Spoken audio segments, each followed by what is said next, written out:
everybody. I'm Barry Tompkins, and we welcome you to FightStars.tv. This is Fight Night 12, and we're coming your way live streaming on Fight Hub TV. Tonight, we come to you from Cava Domecq. We are in Aguascalientes, Mexico, and should be an interesting night of boxing. We got 4 fights for you. Our main event is in the cruiserweight division. It features a guy you've seen on this show before back in February, Albert Ramirez, as he gets it on with Victor Exner. And we're going to have a championship fight of sorts, too, a quasi-championship fight, let's call it that. The WBC FICAM Box featherweight title is on the line between 2 guys who have had a combined 9 fights. It's kind of the training wheels of a championship, if you will. We have a welterweight fight, 10 rounds. That is between Martin Leon and Manuel Castro. And we're going to get underway with a women's fight. It's going to be KARLA Zamora against KARY Hernandez. That's the way things line up for us. And guess who's alongside me? You know him. You love him. He's everybody's champion. Paulie Malignaggi. And Paulie, looking at this fight tonight, and all these cards that we've been seeing on this series are really all about get yourself recognized. Try to get to that next step. Yeah, and you're taking those little baby steps, but any kind of TV coverage or any kind of coverage in general that's outside of your local area is great in terms of promoting yourself and trying to get people to be impressed by you. You know, you put a performance in front of not that many people are going to find out about you. But if you can put on a performance where there's certain cameras out there and more people are able to see you, well, you know what? You get the word out about you a lot faster, and that's sort of the goal of every young fighter. You know, a lot of these guys too, when you got on television for the first time, and I'm sure in your own experience, what was that like? And a lot of guys will step up, and a lot of guys will fade into the background. Yeah, sometimes the nerves consume you. I mean, I would tell you there's always nerves in that with that first TV experience, but you know, you also have dreams about always wanting to do that. You know, I mean, why do you box? Really, one of the reasons you box is you want to wind up on TV. You want to be in those moments, right? So a small TV fight, it's a small step in the right direction. So I'd say you gotta be up for it if you plan on doing this for a living. All right, let's touch on some of the fights that we're going to be seeing tonight, or at least a couple of the fighters. One guy in our main event who I know you've seen before, Albert Ramirez, and this is a guy that really is on the cusp of taking that next step. He's an undefeated cruiserweight. He's 12-0. He's got some pop. He's knocked out 11 of his 12 opponents. You saw him.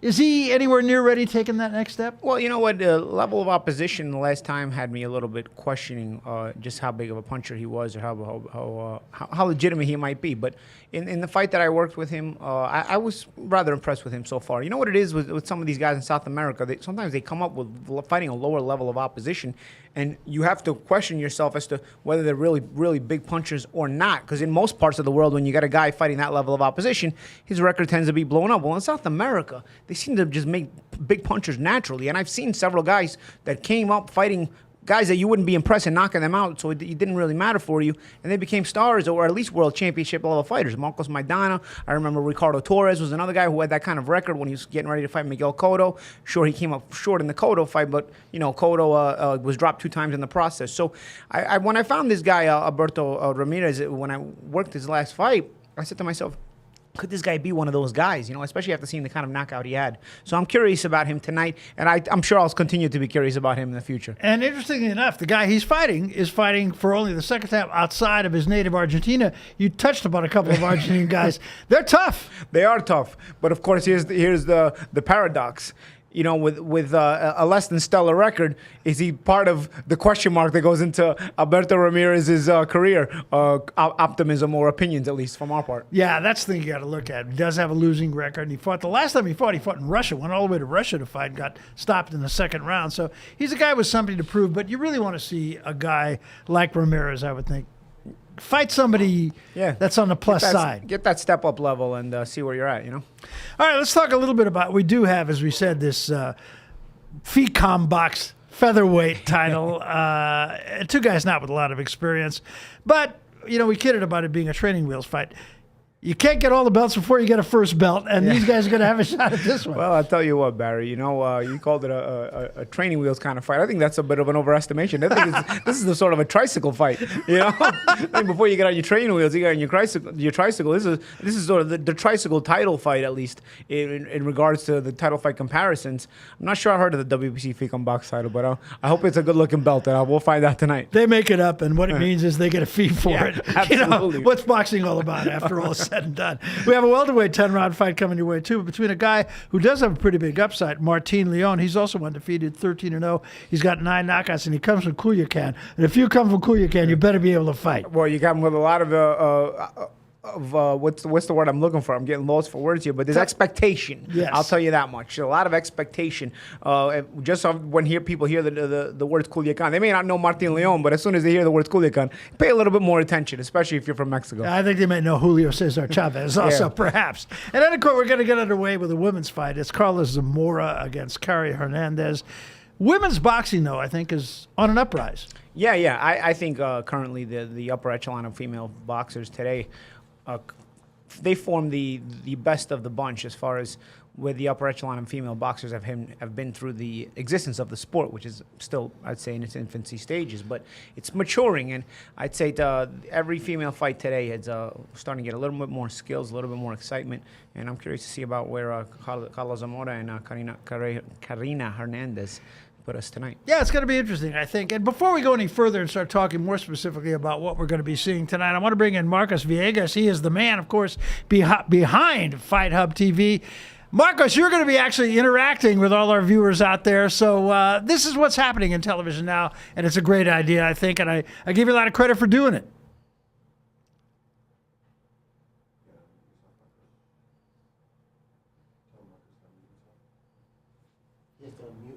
Marcos may have to unmute himself, I think. Yeah, if he's listening to us, Marcos, if you are listening, you're on mute. So we didn't hear you. Only the lip readers out there heard you, and I promise you they were fascinated. Yeah. But anyway, this is it's an interesting card in general from an interesting place, incidentally. Aguascalientes is the 13th biggest city in Mexico, over 1 million people here. Great sports town, great city to be in. Yeah, and there's hot springs. That's right. That's right. Ergo the name, I think, If they had called it Frio, it probably been something else. Agua Frio would have been different. Maybe in Iceland. But again, there's so many. Boxing in Mexico is a huge deal in every little burg, not to mention the city the size of Aguascalientes. And Mexican fighters, historically, are tough guys. Yeah, absolutely. Part of the culture. We're ready to go here with our first fight. The voice you are listening to is that of Roberto Bam Bam Reyes. 10 peleas ganadas, 5 perdidas y 3 empates. De la ciudad de Neza, Estado de México, KARINA Hernandez.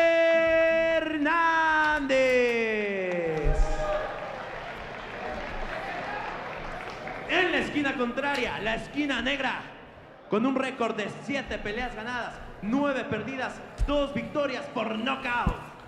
De Chimalhuacán, Estado de México, KARLA Zamora.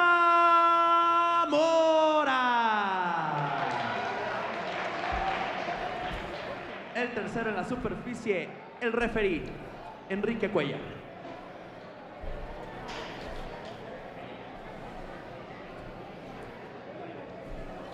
So with that, we are set to go with our first fight of the evening here. 8 rounds. Ya conocen el reglamento, muy atentos a las instrucciones. Ya saben que no se permiten golpes a la nuca. Ok, hagan una muy buena pelea y choquen guantes. Que gane la mejor.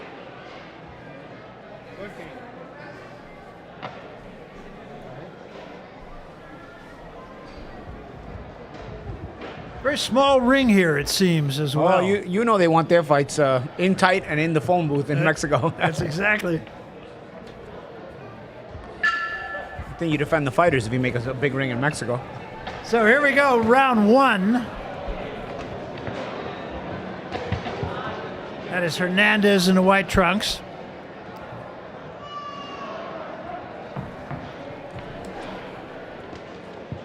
Hernandez, 32 years of age, and Zamora not a kid either. She's 28. Zamora trying to come out aggressively, but Hernandez meeting her with the punches so far. Digging a right hand to the body that time was Zamora. And a good left hand from Zamora.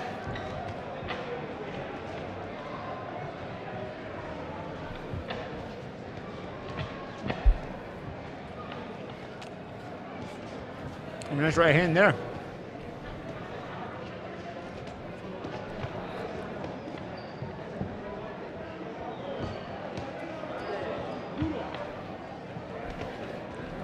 Little combination there from Zamora. I beg your pardon, from Hernandez. And Hernandez ducked right into a right hand. I'll tell you, they're both going body and head, Barry. Yeah, yeah. And both getting there. Oh, yeah, they don't mind staying right in punching range and letting them go. Neither one of them a really big knockout puncher. Each has 2 knockouts.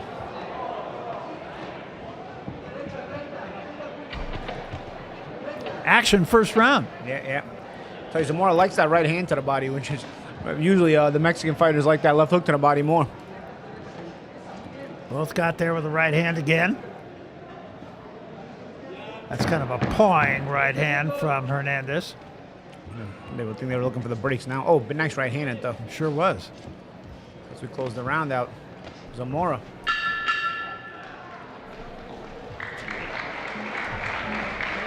Well, an action first round, and you know that's what you expect down here in Mexico. Oh yeah, absolutely, and they got at it. No feel around at all.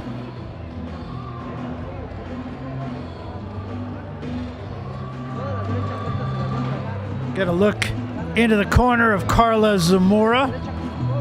Started boxing at 18 years old, and she did it just because she wanted to challenge herself, try something new. Yeah, her trainer's looking for that extension on that right hand.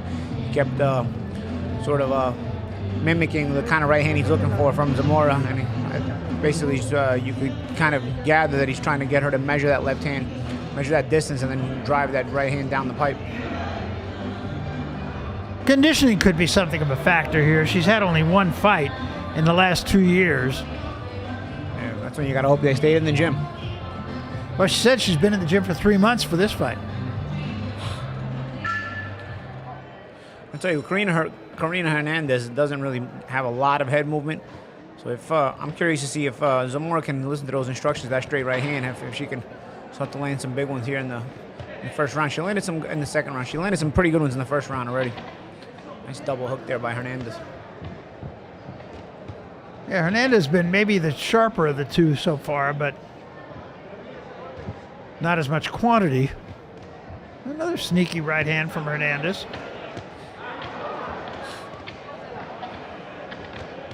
Nice combination from Hernandez. There's not too much missing here, Barry. No, there's not.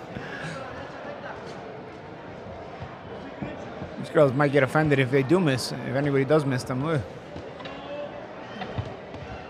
Everything is landing, whether it's landing cleanly or getting partially blocked, but everything is touching something. There's not a single shot that just catches just air. No. Did I say that?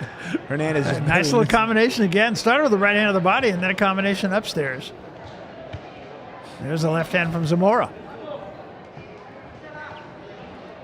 This is going to be one of those fights that are mainly won by effort. You know, both girls, not a lot of tactical prowess, although it seems like Zamora has slightly the better technique at times. But it's more a matter of who's going to want this more. Yeah.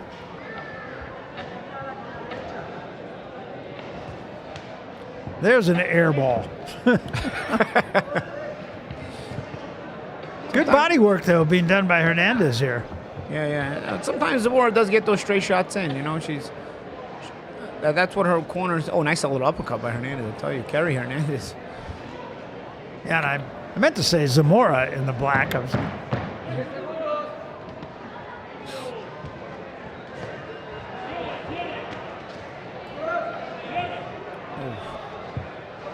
again, that action, Barry. They got quite a pace going. Yeah, they do. This fight, you know. And it's an 8-round fight. We mentioned already that Zamora has not been very active. Especially at this pace, you have to wonder. You have to make sure. They definitely have to make sure she's in shape.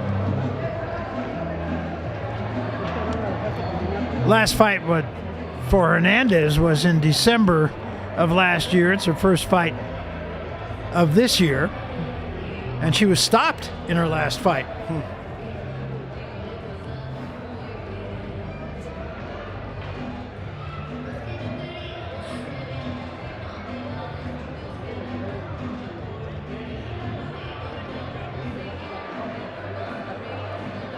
I saw some of that action from that last round. You know, Zamora has the only, you know, she has a snappier jab, a little bit more extension on it, and she's able to land it more crisply than is Hernandez.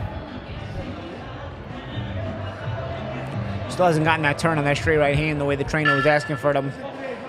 Curious to see if she can get that going. So we come to round 3. Zamora kind of picking up right where she left off. Yeah. Very good body work. Yeah. They've both done a pretty good job of at least attempting to go to the body. Not a lot has landed. I mean, not a lot has missed. Excuse me.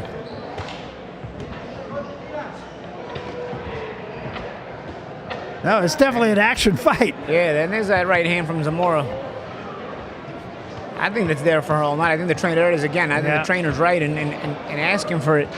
If she just throws it straight, because there's no head movement from KARINA Hernandez at all. The thing I like about Zamora, too, she throws almost everything in combination. There's a good straight right hand. And she seems to step into it more as well. So some of those shots from Hernandez just seem like arm punches. There, that was, it's turning a nice hook there. That's probably her favorite punch, and she throws that punch a lot, but.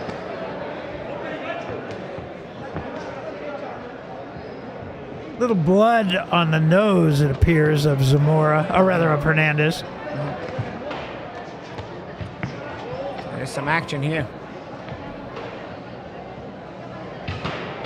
Again, that double hook, that's Hernandez's best weapon, that hook, but she's just got to get close in order to throw it, and by the time she gets close, she's walked into a bunch of straight right hands like that from Zamora, who's gotten that right hand going in overdrive this round. Yeah, long right hand a moment ago.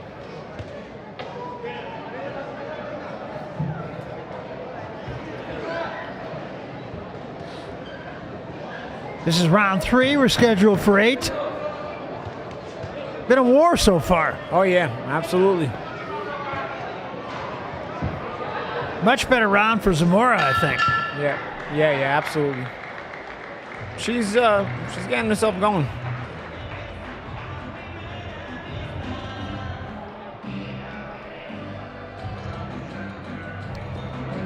What I meant to say is a much better round for Hernandez. See some of the comments here. X Your Disease says, what goes through your head, Paulie, when you hit a wall in training camp or in a fight coming up against big odds? Actually, if you hit a wall mentally, you've got to, remind yourself of everything that's on the line there and why it's important for you. And if you hit a wall physically, sometimes a day's rest actually helps you. Sometimes overtraining can be a problem as well.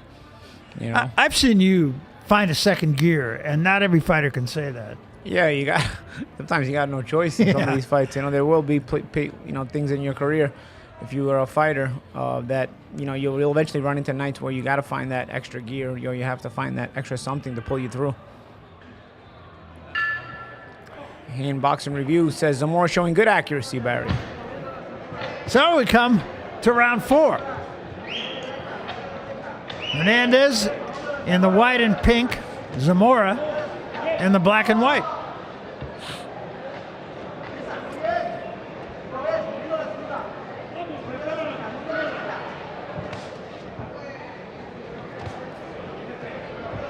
And that blood on the nose of Hernandez still trying to start. Oh, good double hooks there by Hernandez. Just as I said that. Might get her going. Might get her fighting a little more. Yeah, I kind of felt she might be running out of gas a little bit in the last round, but she's got some zip here. Yeah. Although the right hands of Zamora continue to land. Oh, that was just a little short.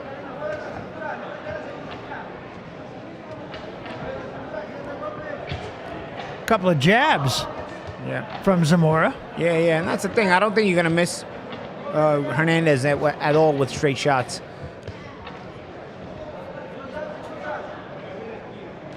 Zamora can really simplify the game plan, just shooting straight shots, and I think she'd just tear up Hernandez. So there's no head movement on the part of Hernandez. Every straight shot hits her.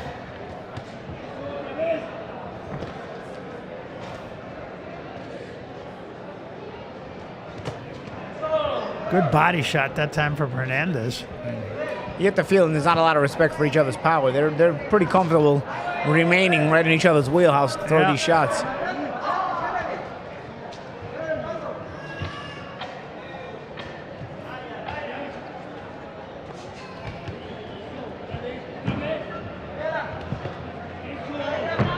So Zamora, for a moment, take a step back and take a deep breath.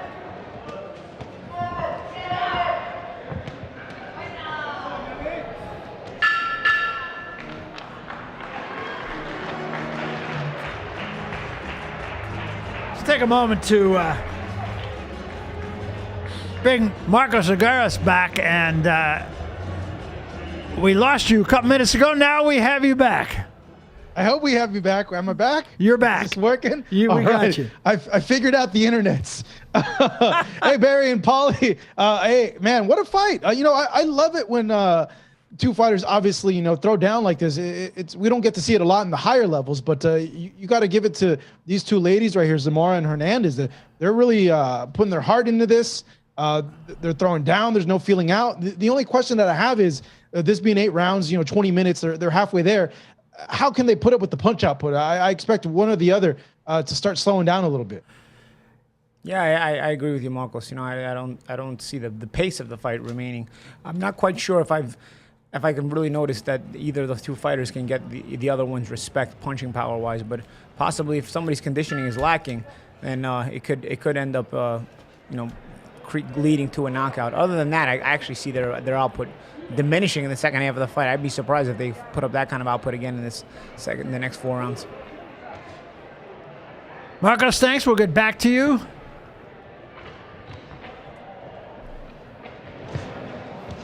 Meantime, this is round 5, and you're right. I think it's going to be a fight of attrition. Yeah.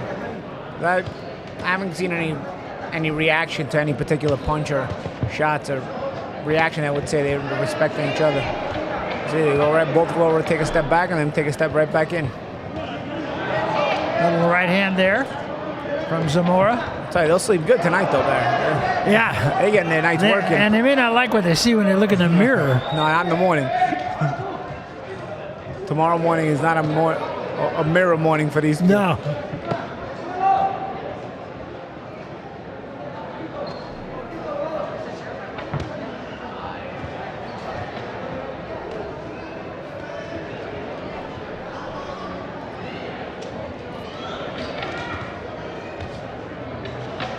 Zamora now seems to have a little more zip.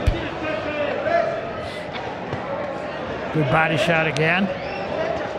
Took a couple, came back with a right hand of her own. Yeah, not only the little more zip, Barry, but her output is remaining a little bit higher than Hernandez. Hernandez now bringing it mainly just one at a time. See, she used to double that hook up. She did throw the second one, but it was a lot more daylight in between the shots. Pretty good shot right there from Hernandez, though, and I think that got Zamora's attention for the moment. Oh. Yeah, give her some confidence to throw some shots. Yeah. There she goes. Body shot. Hernandez goes back against the ropes. I meant Zamora goes back against the ropes. I'm going to get them straight before the 8 rounds is over.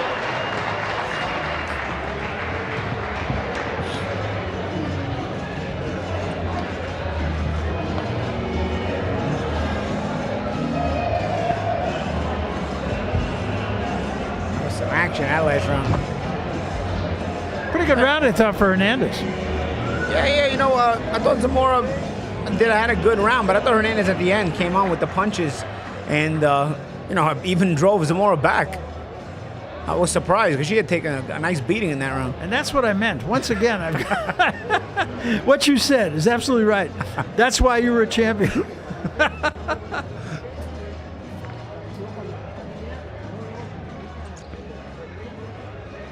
That's at last flurry she had that at the end of the round, where she was spurred on by a big shot that you mentioned, Barry, that may have got the attention of Zamora, and then after that it just gave Hernandez the confidence to push that pace at the very end of the round. All right, so here we go, round 6. I think I got it now. All right.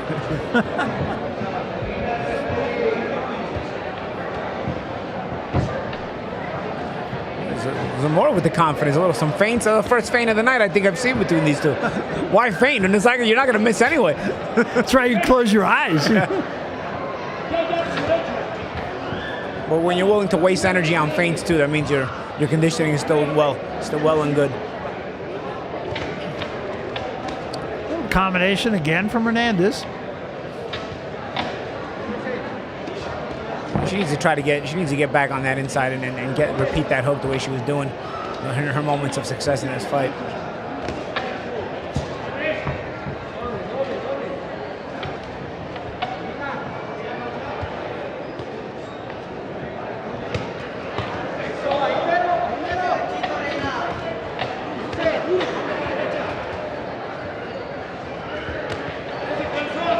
Zamora, left hand. Left to the head, right to the body. Missed the uppercut, came back with a left hand.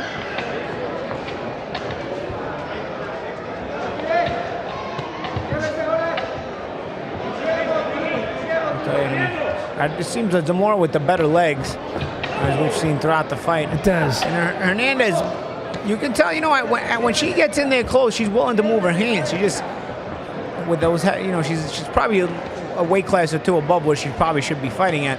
And those legs start to get slowed down as the fight wears on. Getting outworked here in this round. Yeah, she is.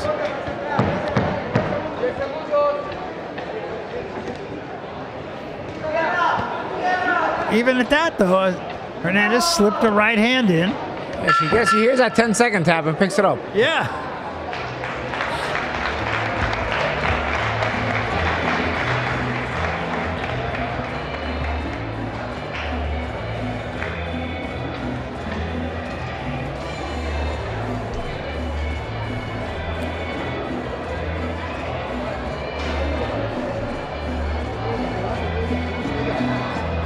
Zamora came in here with a 7-9 record.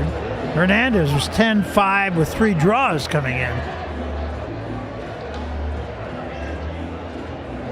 Yeah, evenly matched. I mean, it pretty much is just a matter of effort. Let's put it.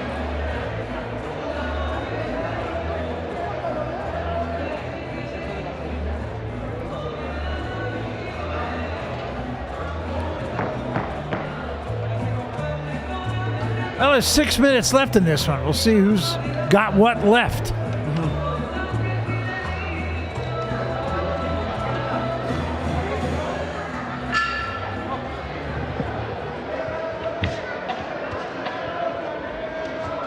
think this fight's got a distance fight written all over it, though, regardless. It does, yes.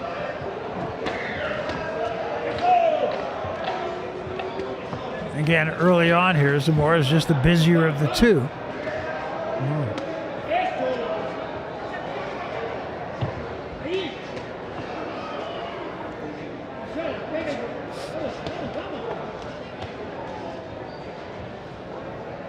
Both still making that effort to get to the body. Overhand right there from Zamora. Combination on the out by Zamora as well. Again, just winning just based on the activity. Exactly. I'll tell you, both girls' faces are marked up now. Bleeding on them. Yeah, it's been a lot of punches landed in this fight. Nice shot to the body. And a strong jab right there.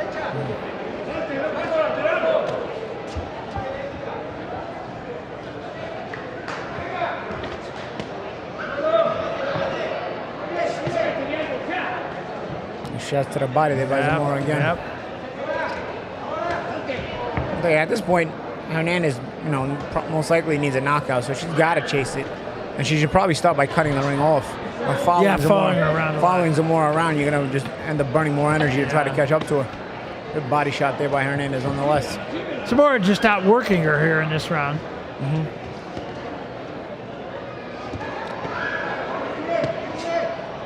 Good strong body shot there. Great right hand.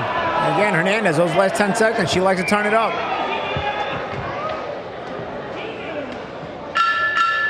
But again, was it too little too late?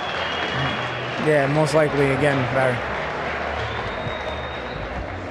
Been an action fight, you gotta say that. Yeah, you can't complain about it. You know, like I said, the only thing we're missing is for fighters that hit each other so much, there has not been anybody who's felt any of the power despite taking so many punches.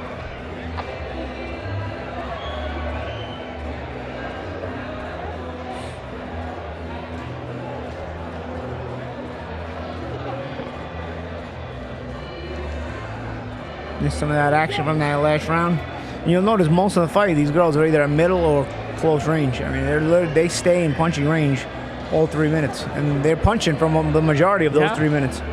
This is one of those times, I know you're not real big on punch stat numbers, nor am I, frankly, but it's one of those times you wish you had them. Yeah, you wish you had them. You know what? I think the punch stats are always easier to deal with when it's just punches thrown. I agree. You can just kind of press the button. It's rather easy to keep track of that and just press a button. But the punches landed, it can be subjective. I'm with you. I'm not crazy about it. So 8th and final round here. And for me, Hernandez has to make this fight now. I know she's probably a little tired from the pace of this fight, but she's got to go get her Zamora and stop her if she's going to get the win tonight. That's a slip in the corner there.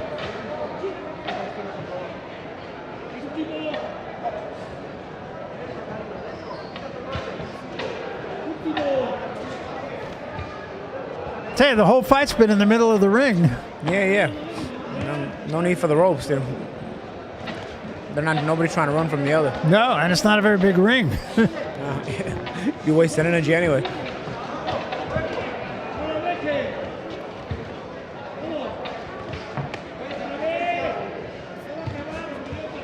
Again, just the effort. Analysis Southpaw stands for Zamora. Wow, this is a little something different here in the end. Southpaw stance for KARLA Zamora. She's confident.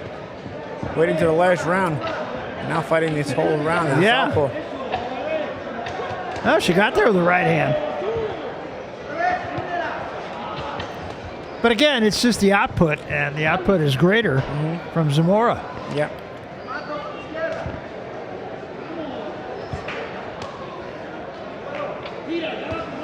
Tough fight, though. I don't know how much they're going to make from this fight, but they're going to earn it. Yeah, it's one of those times you might ask yourself if it's worth it, you know?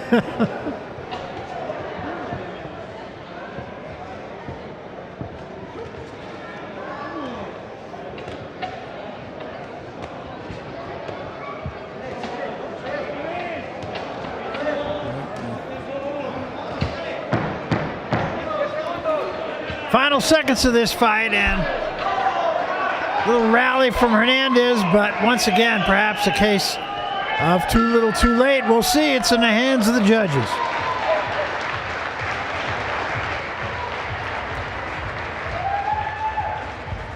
I don't think there's any doubt, but that Zamora was in command for the latter part of the fight. It depends on how the judges saw the early rounds. Sure.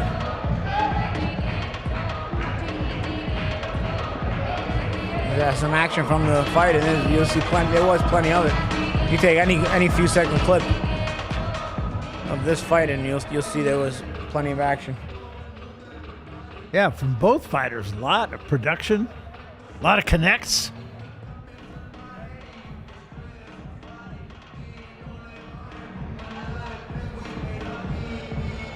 Both of them coming into the fight described themselves as aggressive fighters, and I think that's a point taken. Yeah, and they try to live up to that opinion for sure. That assessment, I guess. So we'll see how the judges saw this one.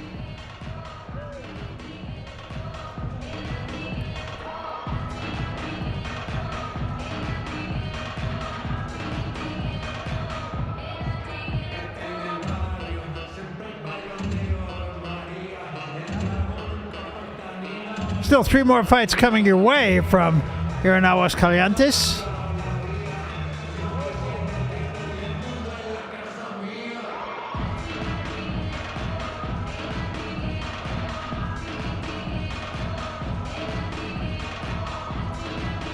Each fighter felt the other's best in this fight. Just a question of who did more of it. At this table, we think Zamora did.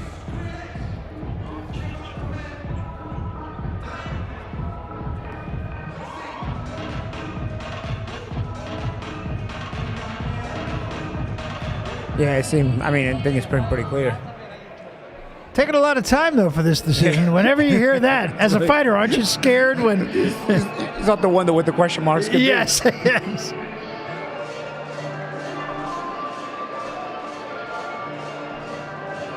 They got the old abacus out. Trying to figure it out. It's 5 + 5. Carry the 1. lot of math problems.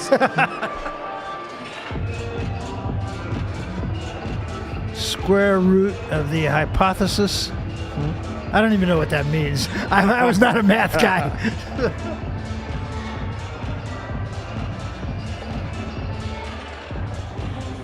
But a lot of time here to tabulate the cards.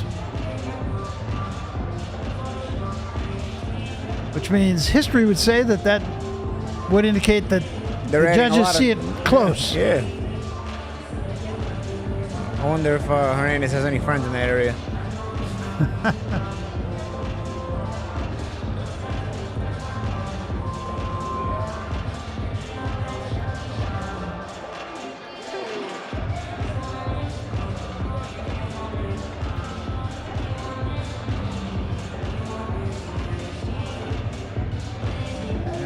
Suspense continues here. So will it be KARLA Zamora? Or will it be KARINA KARY? She said everybody calls her KARY. Con la decisión oficial. Un fuerte aplauso para ambas boxeadoras que se dejaron el alma en el ring.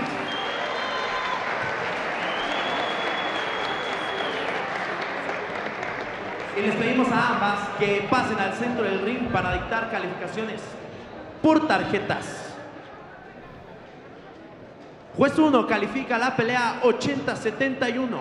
Juez 2, 79-72. Y juez 3, 78-73 para una decisión unánime.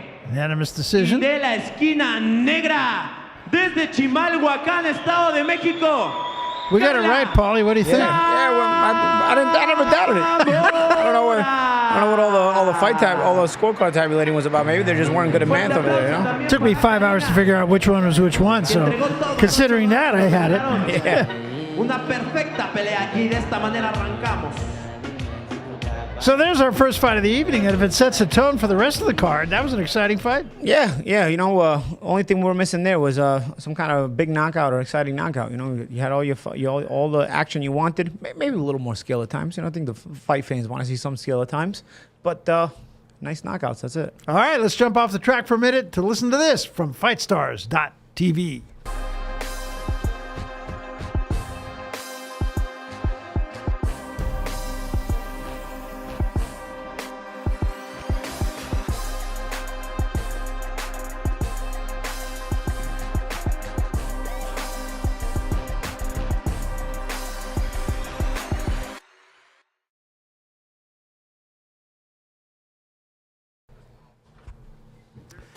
And we are back. Barry Tompkins, Paulie Malignaggi alongside. Let's bring in Miguel Villegas for a moment once again. Miguel. I'm sorry, Marcos. I beg your pardon. I knew your brother Miguel so well. Marcos Villegas. Forgive me. How'd you see that one, and how did the people out there in the real world see it? It's all good, Barry. Hey, you know what? That was an entertaining fight, but I think overall, based on what I was seeing on the comments, what you guys were seeing, what I was seeing, Zamora was the busier fighter. It looked like she was getting the better of the shots, had a great active jab, and I felt because of that, you know, it got the attentions of the judges. You know, here's a weird thing, like I've noticed with international judges, they like the aggressive fighter that comes forward for the majority of things that I've seen. Not necessarily that they take the other things into account, but they like the guy that's coming forward, or the girl that's coming forward. So I think with this fight, they went ahead and got Zamora, rightfully so. She's the one that deserved to win this. You guys on the chats, thank you so much for putting down your questions. Continue to go ahead and interact with us, as we're going to be answering a few of your questions as this broadcast continues throughout the night. And I actually have a juicy one for both you guys. You know, both you guys have had a long time in boxing. Juan B, and either you, Barry, or Paulie can answer this. Juan B wants to know, is rigging in boxing a thing or a myth? This is a really interesting thing to touch on. I'm gonna let Paulie take it first. Rigging fights, you mean? Yeah, I don't know. I think that's what he means. No, I don't think there's any rigging fights. I mean, I think there's things that, you know, the promoters do to put you in a disadvantage if they want the other guy to win. But I wouldn't say rigging is. I wouldn't say they're actually rigging it, but I'd say they're trying to do their best, I suppose. Yeah, I would think that there are certainly there are hometown decisions. There's no question about that. Yeah. But especially at the levels that boxing is now and at the higher levels, there is so much money involved from so many different places. I don't think you could rig a fight. And if somebody was saying throw a fight or something, definitely, I don't know. You can't throw a fight today. No, I don't think so. It's not worthwhile. I don't think so. I don't think so. Marcus, thanks so much. We really appreciate it. I promise from this point on, you have my word. And you can call me anything you'd like for the next hour or so. We'll get back to Marcus and get his thoughts and the thoughts of all the people out there who are obviously strong fight fans and really know what they're talking about. Yeah. You know, these guys tune in every week. Every time we go on the air and watch the fight with us, I tell them, think about it like we're all kind of in the bar hanging out and checking out the fights and giving our opinions. We'll talk about the fights here and they'll talk about the fights on the chat. Yeah, I think that's great. Now, our next fight coming up here, too, is an entertaining fight. I think it takes place in the welterweight division, and I think it's a good one. Yeah, we got... as soon as I see who it is, I'm going to tell you how great it's going to be. Martin Leon against Manuel GUERITO Castro, and it's a scheduled 10-round welterweight fight. Leon's the guy we talked about, 13-0. He's got 9 knockouts. Potentially, he could be something. This is an important fight for him. An important fight. He's got basically an almost 30-fight veteran in front of him, and a guy who knows his way around the ring, a guy who's won 19 professional fights. So, you want to keep up in that record, but not only up on that record, but making sure you're continuing to get better so when they keep raising your level of opposition, you will be ready for those step-ups. I think the fact is for Manuel GUERITO Castro, he does have 19 wins, but his 19 wins have come against guys with a combined record of 14 and 174. Oh, wow. So this is one of those fights for him. Quite frankly, you either win this fight or you get a real job. Yeah, I'd say so. Comes to us from Los Mochis. We talked about Culiacan being a pretty tough fight town. So too is Los Mochis. Right. So for Leon, he is, as we said, he is 13-0. A young guy just trying to get his chops and going to be trying to do that at the expense of a guy who does have 19 wins. And you got to look here at... It's GUERITO Castro, right? Manuel GUERITO Castro should be making his way to the ring now, Barry. And there is Castro. Is he now Noah and not GUERITO?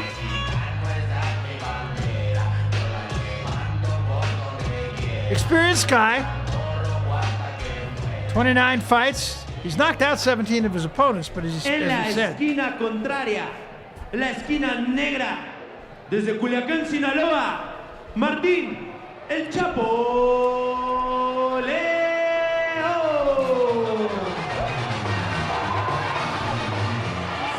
And here is León El Chapo.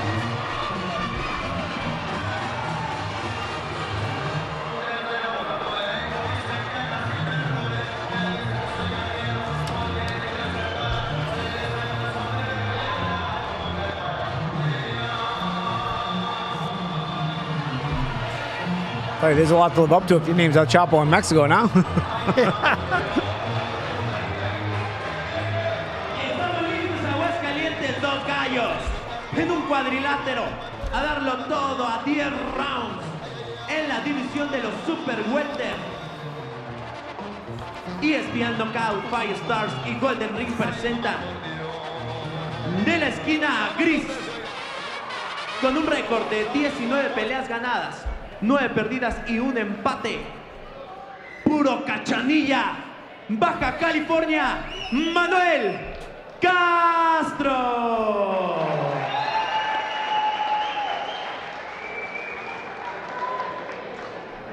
En la esquina contraria, la esquina negra, con un récord de 13 peleas ganadas, 0 perdidas, 9 victorias por el knockout.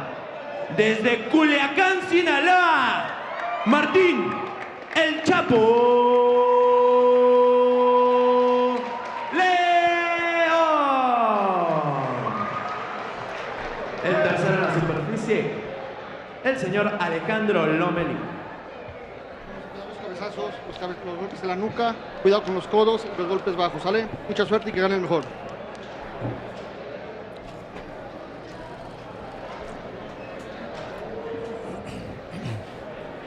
So with that, we are set to go. Our first round. Martin Leon will try and keep his record perfect.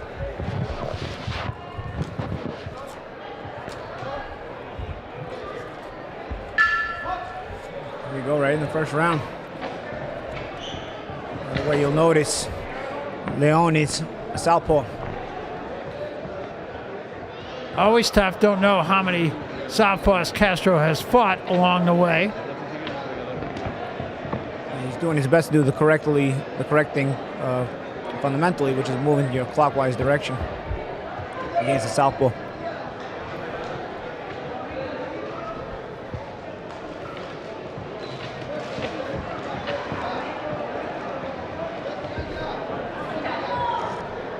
First round, kind of a feeling out round thus far. Yeah, a lot of footwork by Castro. See if he's trying to make a lead into anything, or if he's just basically assessing the manner in which Leon plans to stalk him. Says he likes to counterpunch, and that would play into Leon's hand.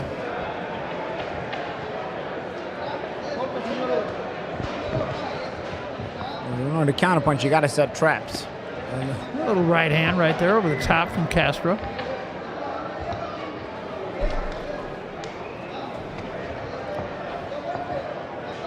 That was a sneaky right hand he had a few seconds ago. Tried it again there, but no such luck. A lot of respect being shown from Leon right now. Yeah, even Leon, right? I mean, he's not stepping to Castro in pressure. You know, Castro's moving around in a negative fashion. A lot of times he's not even set to punch when he's moving the way he's moving. But he's allowing him the time to move when he wants to and stop when he wants to. If you're going to boss the fight, it's got to be you who decides when it's time to rest and when it's time to work. And he's allowing that privilege to be dealt with, to be decided by Castro.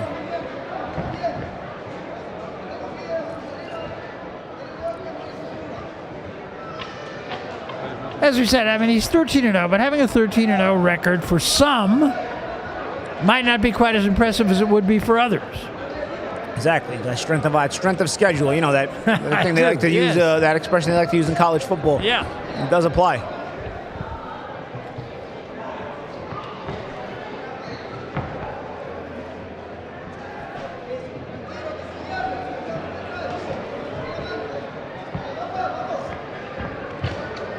Leon steps in with the right hand. Yeah, Castro has that little sneaky right hand. He likes to step in there and throw with. He's been able to touch Leon a couple times with it in this fight. Yeah, is Leon doing enough in this first round to win the round?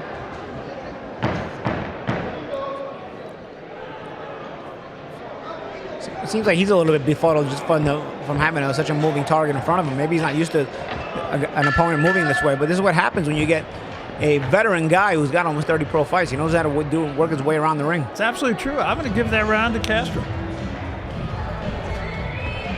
Yeah, I'm going to agree with you, Barry.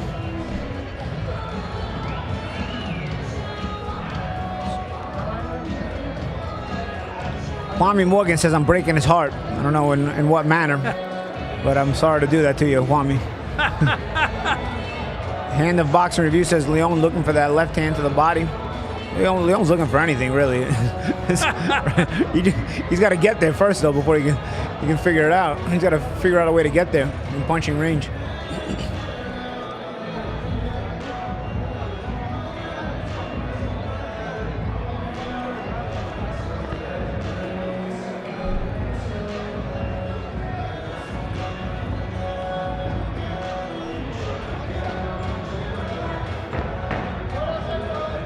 Give a shout out to Fight Hub TV for broadcasting tonight's fights here with Fight Stars. That's great. I mean, this is a whole new thing going on, and I think it's absolutely going to catch on. I really do. Yeah. You know, the more options for more opportunities for fans to watch boxing of all levels. And boxing fans are really unlike other sports fans. You know, I mean, they're hardcore and can't get enough. A boxing fan will always leave a fight on, no matter what level it's Absolutely, on. absolutely. There may be an undisclosed card, but he catches local TV station that has it. Could be in his kitchen. Yeah, and a fight fan will watch. A boxing fan will watch the fight, but you can't say the same thing about NBA basketball fans. I mean, they will not watch like a single A baseball game all the time. Absolutely, unless they're live. Round 2, and so far it's more of same. Neither man really doing much, but if anybody's being the aggressor, it's Castro. But is it? And that's what begs the question. You know, sometimes fighters want to come forward like Leon is, but completely ineffective because he's not confident enough in the way he's pressuring Castro. A little combination from Leon for the first time tonight. And that's because Castro stayed in his wheelhouse a little bit too long. And now good right hand right there. Yeah, he got himself into some problems now. A follow-up combination by Leon. And that's what you didn't want if you were Castro. You know, you're a veteran guy. You know, you're B-side here, but you're the veteran guy. You want to take the belief out of a guy like Leon. You know, you make him feel like he doesn't belong in this fight. But you allow him to land a couple of shots like that, like he landed about 30 seconds ago. And now you've given him confidence all over again. And now you got to deal with him. There he is again with a right hand, sharp right hand. Yeah, set up by a nice crisp left cross to the stomach. Change of levels of attack on display for Martin Leon now. Downstairs he goes again. On the gas a little bit more now. Yep. And Castro has himself to blame. You know, he allowed Leon to gain that confidence, land those couple of shots and say, you know what, I can touch this guy and get this guy's attention. Let me go after him. And the other side of that coin is he may figure, now that he's taken a couple of Castro shots, he can't hurt me. Yeah, yes, and it seems, you know, Castro had not been able to get the attention of Leon despite the couple of shots he had landed. He had himself a good first round.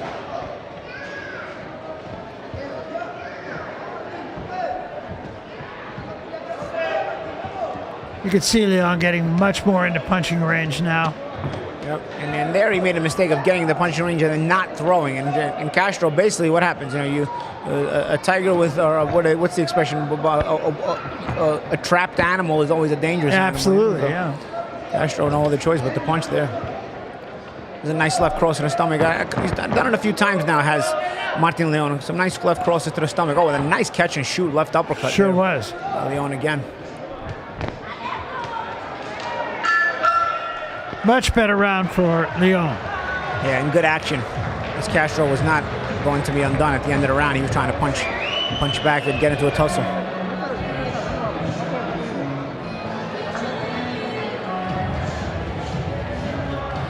Martin Leon has been at it since he was 7 years old. First time he went into a gym. He comes from a fighting family. His uncle, who is now his trainer, Valentin Leon, fought professionally. And his uncle fought Ivan Calderon, Brian Valoria. There were some pretty good guys. Oh, his uncle was probably around my age then. I'm old. I don't want to hear it, Paul. those guys fought in my generation.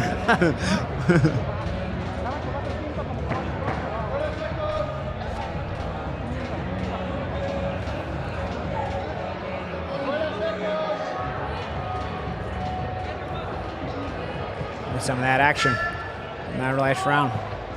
When the heat picked up, just the pace picked up a little bit on the part of both guys. Round 3.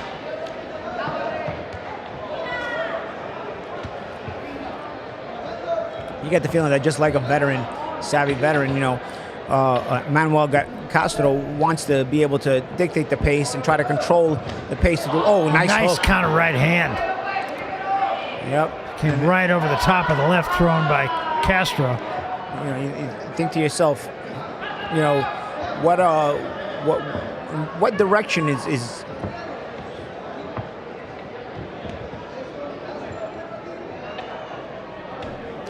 yeah, what direction is Castro going to end up trying to move here in order to unsettle now the comfortable pressure of Martin Leon?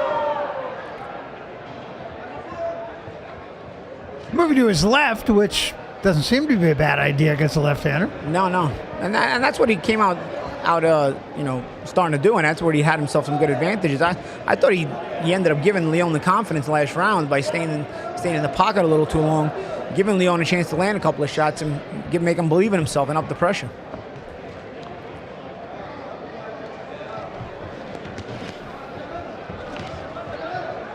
That is not where Castro wants to be, up against the ropes.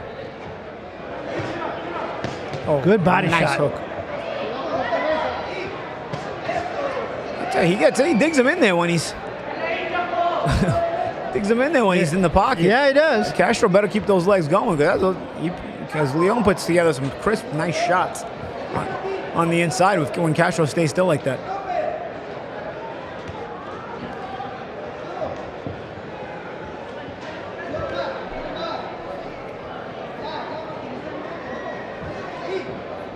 This fight is scheduled for 10 rounds. So it could be a case of pacing a little bit for Leon.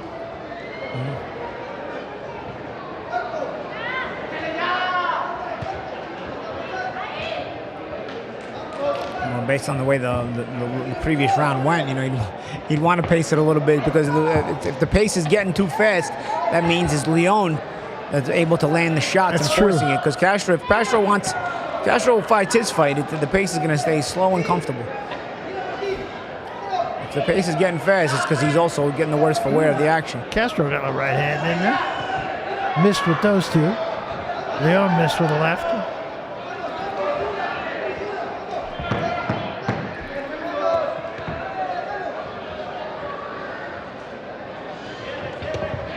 And Castro, not a bad body shot. Yeah. Things heating up. Castro does, you know, he may not look so brave when he's running all over the place, but he's not undaunted. When he gets in there, he'll throw back. Yeah, no, he's holding his own, I think.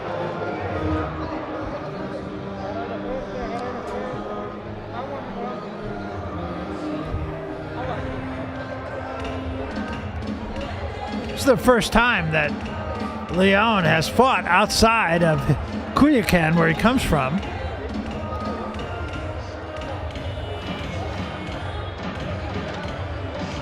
Had a long amateur career, 90-bout amateur career. Yeah, that's very good. That's a good amount of experience as an amateur.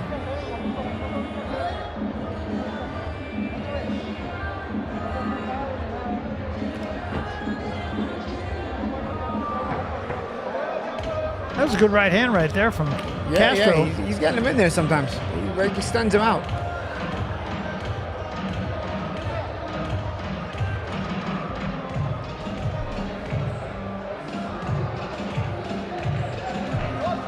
So round 4 of the scheduled 10-rounder. Martin Leon in the white. Manuel Castro in the dark trunks. Yes, sir.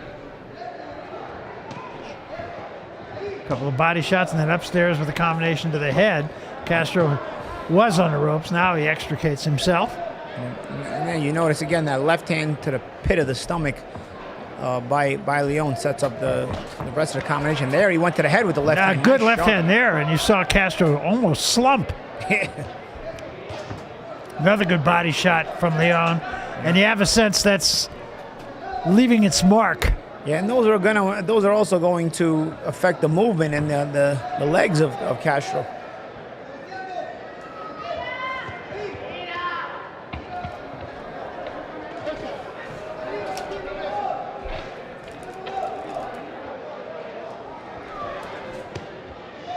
Castro slips a body shot in, but again, one only from Castro.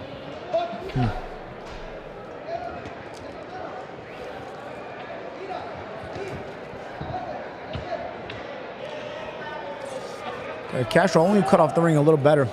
If Leon will cut off the ring a little better, it would prevent Castro from getting into such comfort zones after taking some good shots. Because, you know, Castro, a veteran, knows how to get himself back together and try to resume getting back to a game plan. Nice uppercut from Leon, and another body shot with the right hand. I think those body shots are definitely having an effect on Castro. Yeah. And if he starts standing more and more still, it's going to give Leon a chance to dig in some good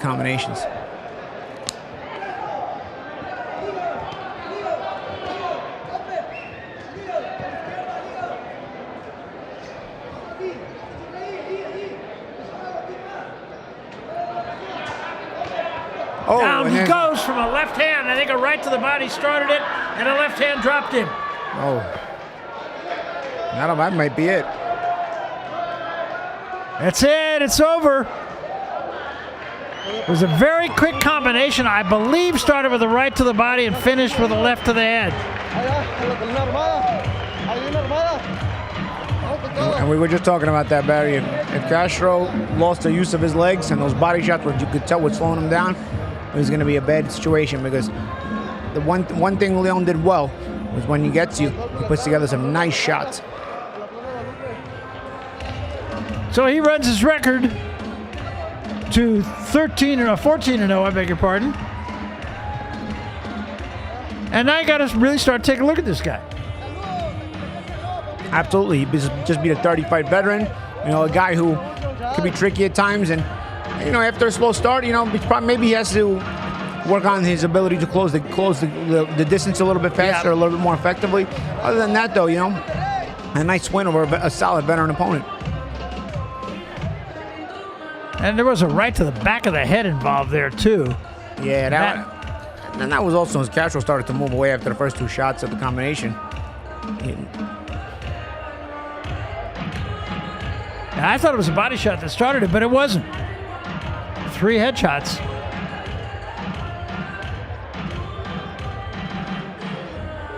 I think you have to put that in the category of impressive, or maybe quasi-impressive. Yeah, I'd say so.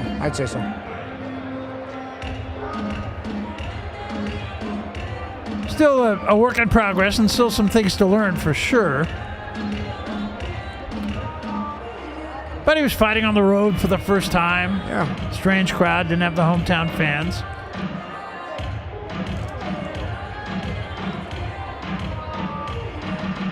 It's always best when you can learn a little bit and win at the same time.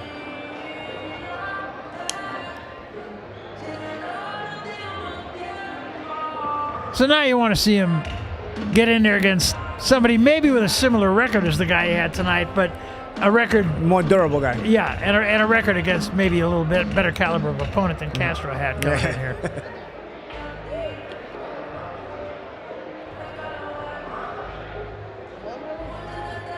But again, that's what these shows are all about, and you might see 4 fights, 8 fights over a couple of shows, and you might see 1 or 2 guys who you say maybe, and this is one of those guys. Yeah, exactly. You just it's a matter of continuing to watch his development and see if he continues to progress. He's got the potential to do so if he wants to, and if he has good enough coaching. As we said, he's coached right now by his uncle. Listo, Aguascalientes, un aplauso para ambos boxeadores que nos regalaron una pelea espléndida. Y tenemos el tiempo oficial en el cuarto round con 2 minutos y 7 segundos. Y de la esquina negra de Culiacán, Sinaloa, Martín El Chapo León. So there's your winner, Martin Leon, now 14-0. Let's bring in Marcus Villegas. And Marcus, I will never do a bad again. I've been lashing myself ever since we last talked. It's all good, Barry. Man, he has that hat that says Big Boss, but that was a big upper that he landed to get that result. I read this right. This kid's only 20 years old, right? So That's right. Might be a kid to keep your eye on. Not bad performance. He fought against a guy that had a lot more experience in him. That's for sure. I felt he showed overall a pretty decent showing against a guy that was more experienced than him. What were all the people saying out there about this kid? You know what? I think with a lot of these kids that are on these cards, not a lot is known. Like, to be honest, I don't think a lot of people knew much about him, to be quite frank. But now with a really great knockout that he can put on a highlight reel, I think it's going to raise a little bit more eyebrows and get a little bit more attention on him, which, rightfully so. I'm glad that we're able to provide a platform for him to go ahead and continue to grow, because I think that's missing with a lot of fighters. And I know how hard it is as a fighter coming up to go and market yourself and get more exposure. Yeah, I mean, this being on television, it's national television. In fact, it's international television. I mean, somebody somewhere could sit up, take notice, and say, you know, maybe there's something here. Yeah, and that's why you put less pressure on yourself. You have this pressure on yourself, but you're trying to, make yourself stand out from the other prospects. Give a reason to be talked about and discussed. And what's what a guy like Martin Leon did tonight. You can you have a chance to keep getting yourself to that next level of prospect and be viewed in a bit of a more positive light. Yeah, and he's the guy in his corner is a guy who's been around the track a little bit. Yes, he's his uncle, but he was a guy that had 50 professional fights. He at least knows his way around a square. You know. Yeah, he sure does. So exactly. you can learn. Experience. You learn from somebody like that, and just being from Culiacan. Well, to live up to. absolutely, and for both for better and worse. Yeah. I mean, every kid that comes out of Culiacan that has a record of 14-0, all of a sudden we've got the right next away. Julio Cesar Yeah. Chavez. Especially by international audiences. And having seen the original one, I can tell you there aren't too many. No, they're still looking for a repeat performance. No question about it. So our next fight actually is now this quasi, and I've used that word a lot tonight, but championship fight. You hate to think of this as a belt that is going to go anywhere. What these belts usually do, quite frankly, is maybe get a guy ranked. Well, they maybe get a guy ranked.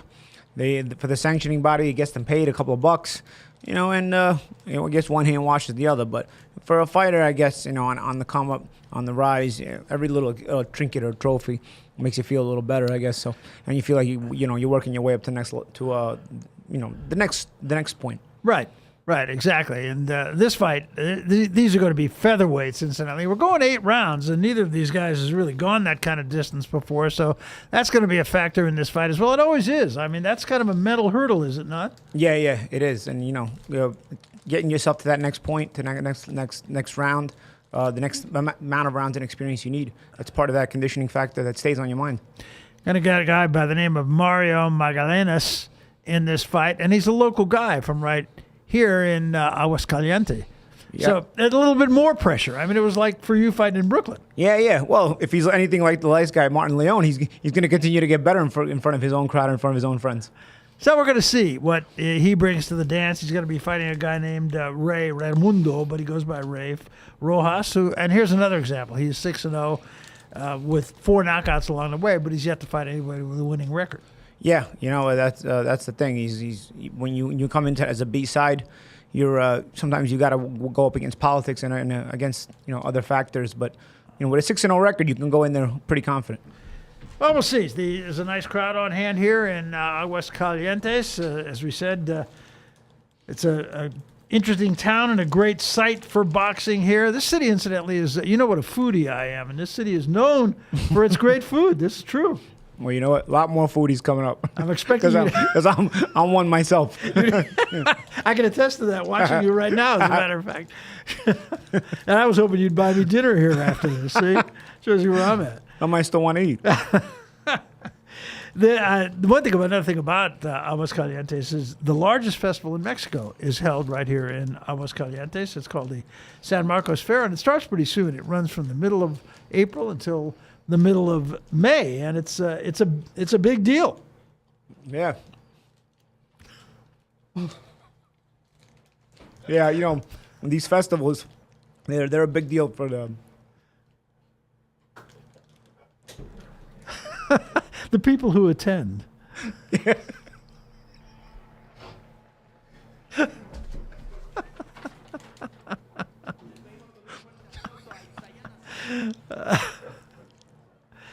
We can't. I wish we had a camera capable of panning down and seeing Paulie's gourmet feast that he's enjoying. I almost choked on my raisinets over here. That'll give you an idea. Raisinets is what he's been eating. Aguascalientes is the 13th biggest city in Mexico. We talked about the fact there's over 1 million people, 1,225,000 people, and I think we are just about ready to go back to Bam Bam Reyes here. Ahora sí, reciban con un fuerte aplauso desde Cuernavaca, Ray Rojas.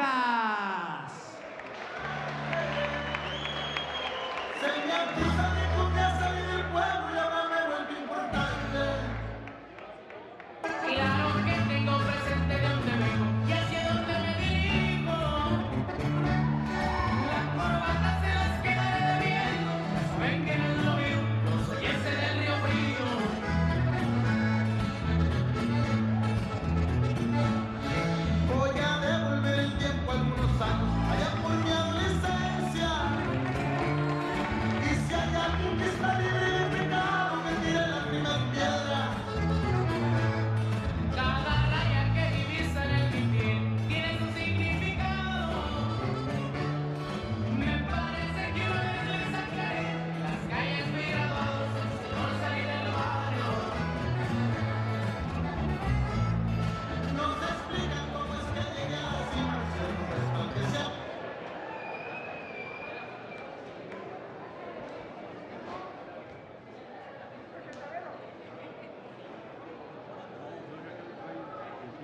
de la esquina contraria. Reciban con un fuerte aplauso de San Francisco de los Romo a Mario Magallanes.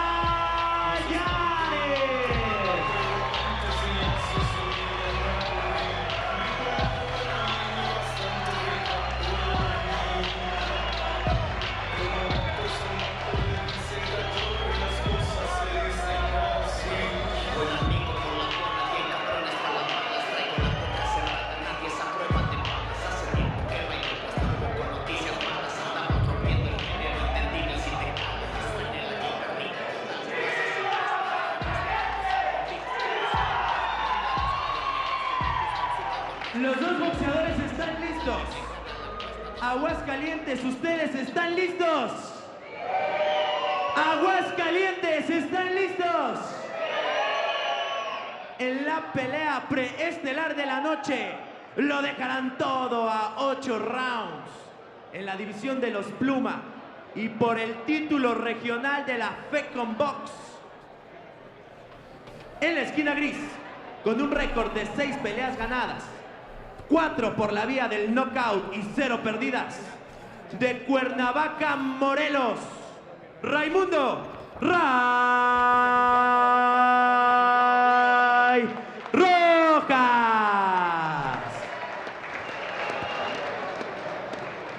En la esquina contraria, con un récord de 3 peleas ganadas, 2 por la vía del knockout.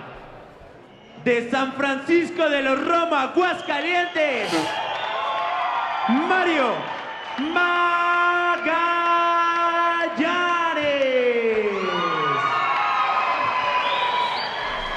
El tercero en la superficie, el referee Alejandro Lomeli.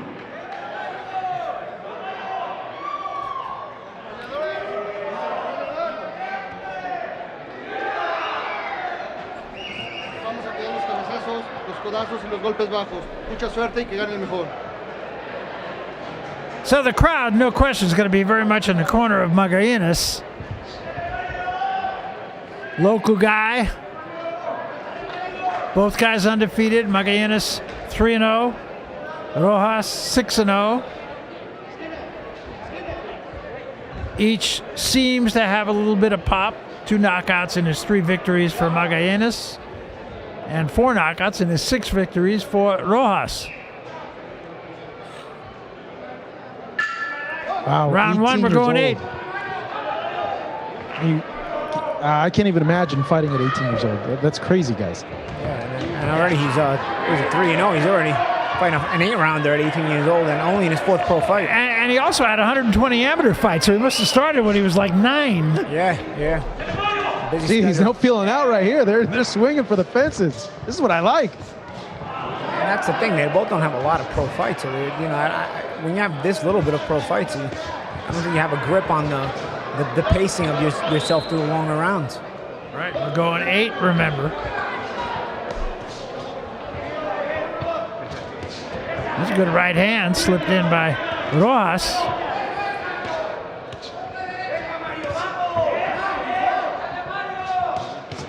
Big shots by both.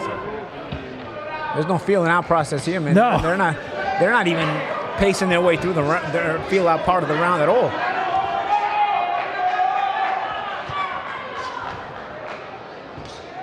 Yeah, Rojas got a rocket of a right hand, man. It's just, if he lands that, it's going to do some damage. And both are throwing that with mean intentions. Every punch. Jab is a rumor. Yeah. And no setup punches. There's a good right hand from Rojas. Oh, nice And another one. And Magallanes holds on. I think he's buzzed. It looked like it buzzed him, right? I think so. He's the hometown guy. He's got pressure on him to get it back. Reyes being patient here. No question he had him hurt. Yeah, I don't think this is going to go 8, guys. Good for us, right? Clash of heads there. Ooh, that's not good. Double jab and a right hand from Magallanes. Again, a clash of heads. Good body work from Magallanes, and he takes a right hand.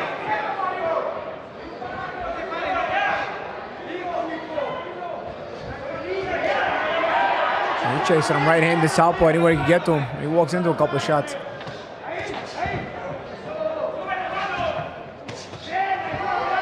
Rojas has a chopping right hand. He's missed with it a couple times, but it's also gotten there a couple times.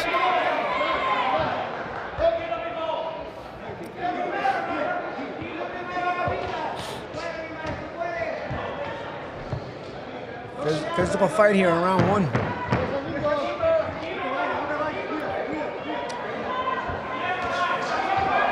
Both missed from Rojas. That left hand did not, however. 2 body shots and then a left hand action first round. Man, what a heck of a first round. That's what I like to see. Yeah, a lot of fights starting fast tonight. There's no pacing around and down this card. Oh, these guys. The people on the chat are appreciating the action as well. You guys on the chat, just make sure to go ahead and if you have any questions for Paulie and Barry, throw them on there. We'll try to get them as well. Like it and share this as well as this is our co-main event. We still got one more fight left on the stream.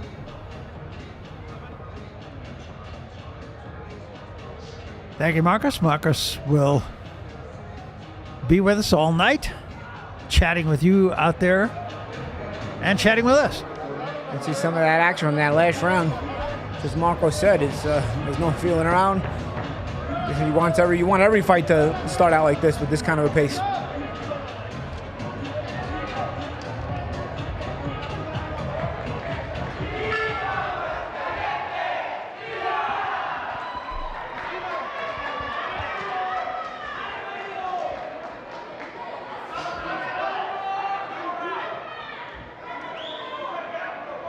A little water in the corner, momentary delay, and here we go, round 2. Round 2 starts the way round 1 ended. Oh, nice right hand there by Magallanes. Rojas says it's behind the head. Real danger of another headbutt here, too. They're just lunging at each other. Yeah, you're walking right into a punch or walk right into a headbutt. Either one, yeah. Yeah, Paulie, to us, we know the headbutt can affect a fighter, really bad. But explain to some of the people watching, what could cause as many headbutts as we're seeing right now. Like Barry said, nice right hand. Yeah, dude, that's a knockdown. That is a knockdown. And I'll get back to your point in a second, Marcos. That right hand has been the weapon all night long for the round and a half that it's gone. Yeah, Magallanes now feeling a little embarrassed. It's his hometown, if you remember. Got a long way to go in this round, too. Yeah, I mean, with things that cause clashes of heads, sometimes opposing styles, which we don't have right now. Another left hand that dropped him, second knockdown. And that's the thing about not having a lot of the experience and being in these kind of fights. Yeah, he got to settle down or he's going to end up getting clipped again and maybe not get up. Another right hand that drops him for the 3rd time. And this time a little more wobbly. He missed a lot of time. And he is in some trouble here. I don't know. No, over. Wow. That's it. Oh, wow. Well stopped, I think. Yeah, he's complaining, but he also kind of stumbled, fell backward and then forward. 4 knockdowns in a period of about 4 minutes. Yeah, if you want to make sure the ref knows you're okay, I used to use the trick to just jump in place. I figured if the ref can see I could jump in place, I was all right. Yeah. The great story I remember that the referees would always ask you, "Do you know where you are?" Mm-hmm. And where are you? Mm-hmm. And I heard a fighter one time say, "America." And he wasn't foreign? No, he wasn't foreign. Oh man. Yeah, this is obviously a learning experience for the kid. He's only 18, but in that situation, Paul, you having actual fighting experience, being knocked down 3 times, like what can you do in the corner if you are buzzed as a fighter? What should he have done if he had more experience? I think he should have held on if he didn't have the legs. First, you try to get away. If you don't have those legs, or if you feel too hurt to use your legs to get away, I would, try to initiate a clinch and whatnot, Well, I would think the other thing, too, is, especially after the first one, he jumped up immediately after the second, too. Stayed on. You got 8-9 seconds. You don't have to get up right away. And he did it, especially the last time, and he had no wheels. Yeah, that's both the inexperience and the fact that you're young and you're always in a rush. Ooh, Sharp right hand. right on the See, button, there he too. jumped up, and you could see he had no legs.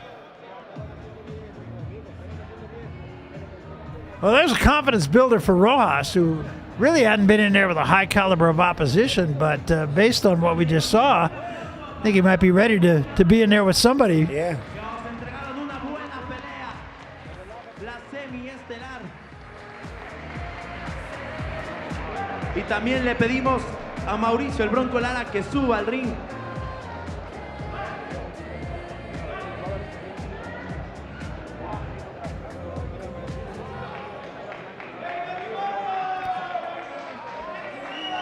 So Rojas Un aplauso también para Takes care of the quien hometown entrega el hero. título, Mauricio el Bronco Lara, con un récord de 24 peleas ganadas, 2 perdidas y un empate, 17 victorias por el knockout, rankeado número 3 a nivel nacional y número 5 a nivel mundial. Mauricio el Bronco Lara, un aplauso a todo Aguascalientes para el Bronco. Local celebrity Mauricio Lara. Love that guy, man. He's The such Bronco. an exciting fighter. Yeah. Heck of a puncher, too. Yeah. Tenemos el tiempo oficial. Pedimos a los dos boxeadores que pasen al centro del cuadrilátero.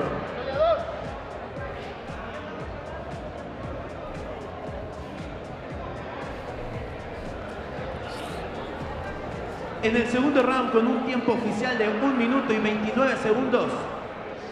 Y por knockout de la esquina gris de Cuernavaca, Morelos, Raymundo el Ray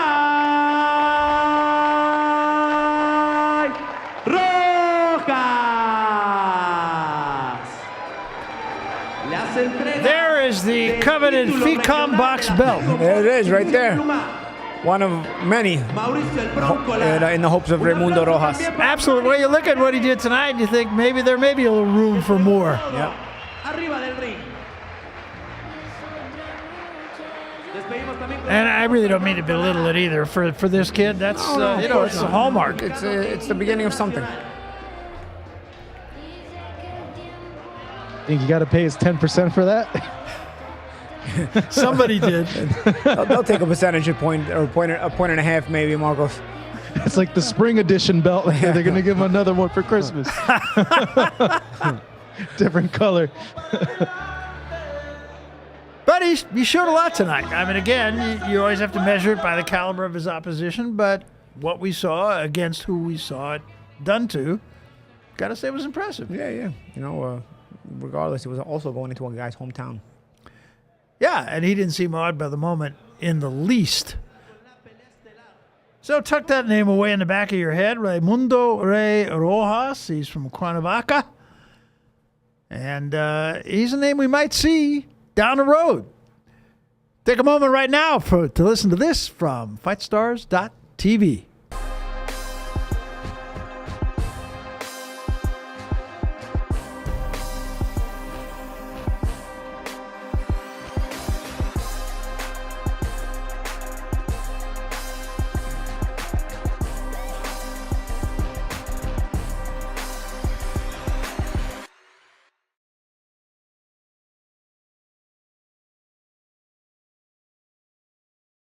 Alongside Marcos Villegas, also with us.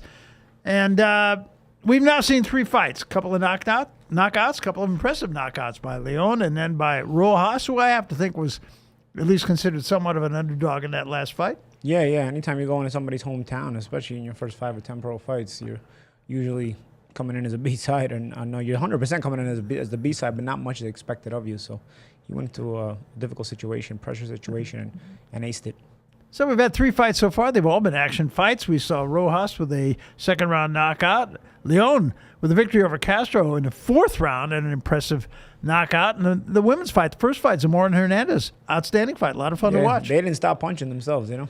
So now we turn our attention to our main event of the evening. And this one takes place in the cruiserweight division. I've always thought cruiserweight division is an interesting division for the fact that it's thought of as a stepping stone division to the heavyweights, of course, but it's a division that's kind of there for the taking. We have 4 different champions right now, and Yeah. Why not the guy we're watching tonight? And it's usually, when you have success there, you usually expect it to go up to heavyweight, so you don't see a lot of guys building a legacy at that weight class. And so it's a chance to move up the ranks fast if you fight at that weight class. Albert Ramirez is the guy we're talking about. We have seen him here on this series before. He had a knockout win, stopping his opponent in the 8th round.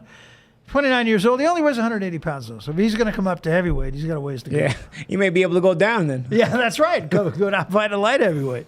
And he's fighting a guy tonight named Victor ESTILISTA, which I find interesting as the stylist. But he says his style is to be a brawler. He's not a stylist at all. Interesting paradox he's got going on there between his physical boxing style and his stylist's nickname.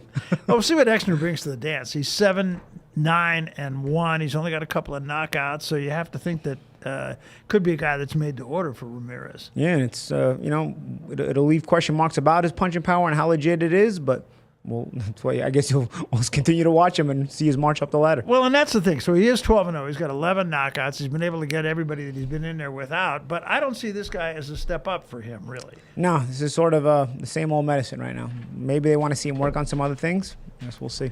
What we used to call a lateral arabesque. Going sideways. Yeah. Let's see. Warp Speed wants to know your opinion on Bivol versus Barragan. No, I think he's referring to Canelo, guys, because okay. Barragan's like his mom's last name. Yeah. Bivol versus all right.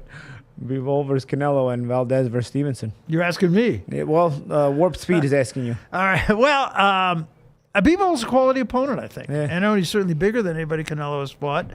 And all of that said, I think right now Canelo is very worthy of the pound for pound, the best designation that he has. I think he's really at the top of his game right now. And what I really like about him, he hasn't ducked anybody. He's fought everybody that's there, and you can't say that about a lot of fighters. And right even now. Everybody that wasn't there, he chose them. That's right. Like Bivol. That's right, exactly. And yeah, I think Bivol could be competitive with him. I'm not sure he could beat him. Yeah, it's a good fight, though. And Bivol's a pretty good, legitimately good puncher at light heavyweight as well. Absolutely. And Canelo's never fought at this weight class. Yeah, no, I think that's what makes this an interesting fight. Absolutely. And, a fight worth watching, And quite frankly, in boxing, that's what we're looking for more than anything else. You know? Nobody wants to see a showcase fight when there's a big money fight like this. No, exactly. It's a good fight. I'm looking forward to seeing it. Absolutely. If I had to pick a fighter, I'm going to pick Canelo more based on experience and just the fact that he's been in the big moment more than Bivol has. And I don't know. That's the way I see it, but I would not be shocked at all if it went the other way. That's the kind of opinion you want to have of any fight. 50-50. So you're going to look right here at Victor Exner. He comes from Argentina. And he's fought most of his fights in Argentina. Fought his last fight in Moscow, though, and was stopped in the 2nd round. But you talked about it earlier. Argentine fighters can be really tough guys. Yeah. It's part of the culture to, be that machismo type of culture where, fighters, men are just not just going to fold at the first sign of adversity. So they're usually pretty durable guys, even the not great, not sparkling record ones. So we'll see if he can provide something for the favorite in this fight. There's an interesting nickname there on his trunks, too, does the Argentinian fighter. Yeah, that nickname on his trunks was Gringo. Yeah. Which I never really thought much of in Argentina. Yeah, who would have known in Argentina, right? Ramirez, meanwhile, comes in holding 2 flags. One is the flag of Mexico, where he's fighting tonight, and the other is his home nation of Venezuela, and yet he's never fought a fight in Venezuela. No, he hasn't.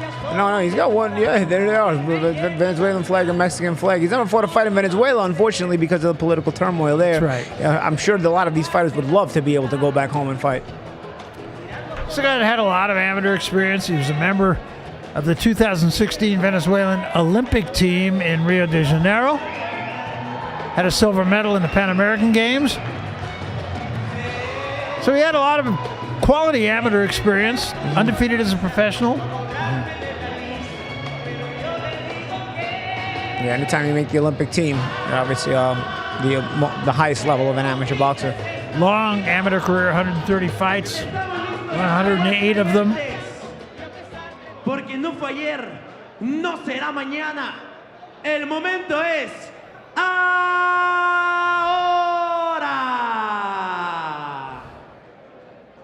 la pelea estelar de la noche. Presentado por ESPN Knockout, Fight Stars y Golden Ring. De la esquina gris. Con un récord de 7 peleas ganadas, 9 perdidas y un empate. 2 ganadas por la vía del knockout. Desde Santa Fe, Argentina, Victor, el gringo Exner.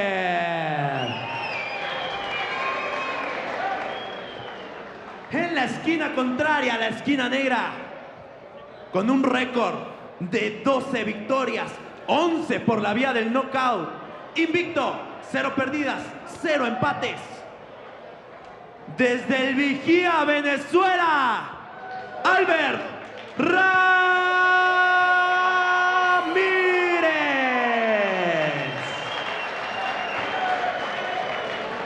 El tercero en el cuadrilátero, el referí Alejandro Lomeli.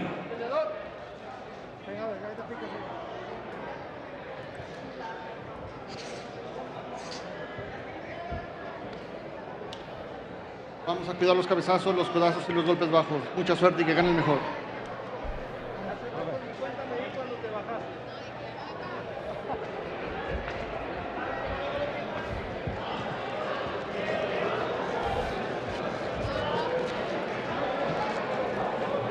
So with that, we're ready to go with our main event. We're going 10 rounds or less.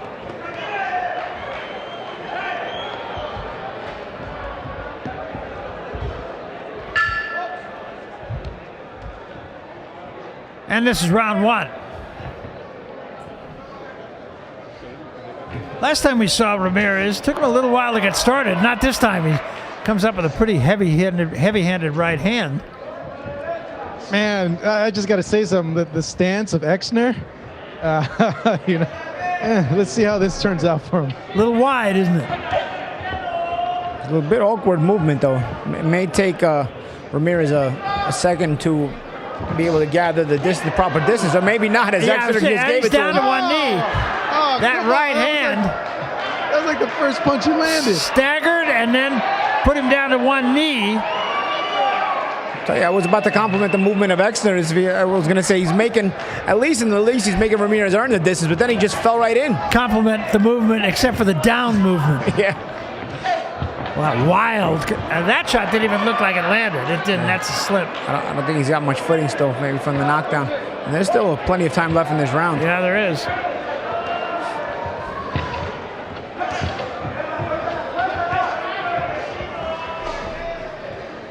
Exner's game, though. He's trying to attack.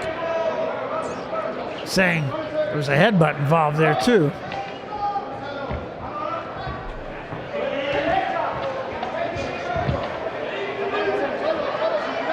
Ramirez has been able to push Exner backward with just a jab on the gloves.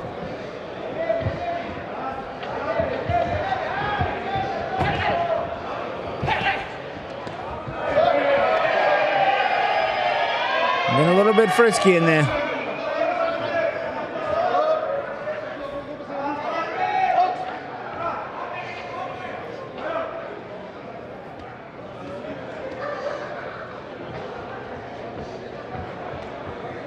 Still a first round, just under a minute remaining. There's been a knockdown, another left hand by Ramirez. Ramirez is an Olympian. He's just taking his time here. I feel like if he really wanted to, he could maybe even take out Exner. Being a little bit patient now. There's an uppercut. Yeah, Exner's movement is a little bit awkward. I know he made an error with it by jumping in and getting caught. And you see he's got this awkward movement, so it's hard to get at the timing on him right away. Wild. Ramirez not chasing the knockout too much. He's getting too wild, chasing this knockout. And don't those big wide punches that miss, that takes as much out of you as anything else, right? Yeah, he lands a nice left hand there for a second ago. Exner is pretty much all in survival mode at this point. It's just a matter of, does Ramirez have the savvy to reach a fighter who's going to basically be barely looking to survive at this point? Yeah, not so far he doesn't.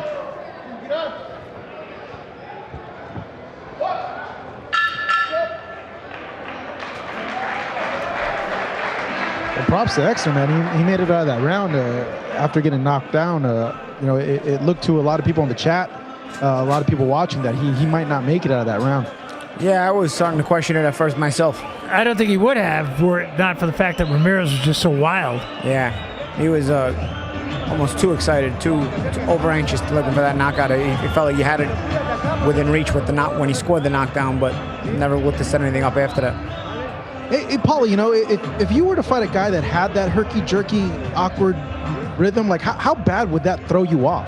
Yeah, if you're a timing fighter, you know, those kind of guys throw you off because, you know, they don't really react in the way you're looking to set up the movement to go. You know, usually you set certain traps, you know, guys are going to have a certain reaction or go a certain way. With these awkward guys tend to have reactions all their own, so they're hard to traps. You got to be more aggressive with them while also making sure they don't get you to reach. Yeah, no, I would imagine too, you guys got to think to yourselves, like, what the heck is going on here? Like, well, what is this guy doing? Yep. Sometimes it can take you a round or two to get the hang of it. I'm honestly not sure. I know, Paul, you were talking about the fact you're not huge on punch stats, especially when it comes to landed punches. I don't remember Exner landing a punch in that round. No, I'm not sure. And I'm not sure he's really landing anything here either. Oh, there's a shot. It's like he hurt us. Okay, one. Physically, though, he still looks uncomfortable in the fight. Yes.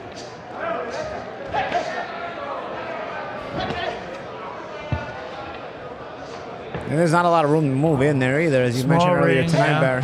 Nice right hand again.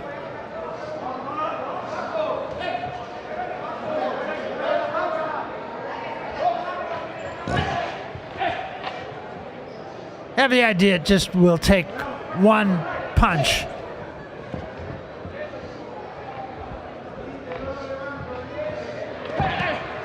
But if you look for it one at a time, you know, you're not going to really find it. You got to put them together like this. Yeah. With a second or third or maybe fourth shot of the combination does the damage. Yeah, you just got hit with something that's bothering him. Yeah, I think it's something graves his nose. He might have busted his nose. Those grazing nose shots can tend to do damage sometimes. His nose is bleeding.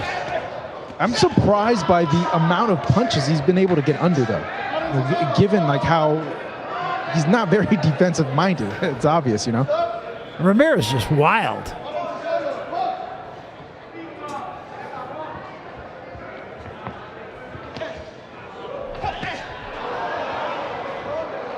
Couple more shots landed. Exner's hanging tough. I don't know if he goes the distance, though. I mean, it'll be more of a lacking of finishing ability on the part of Ramirez more than it is his own ability to survive. He's doing his best, but yeah, I'm not sure if he, you know, how much of this he can keep up. You know, he's got 8 more rounds to go.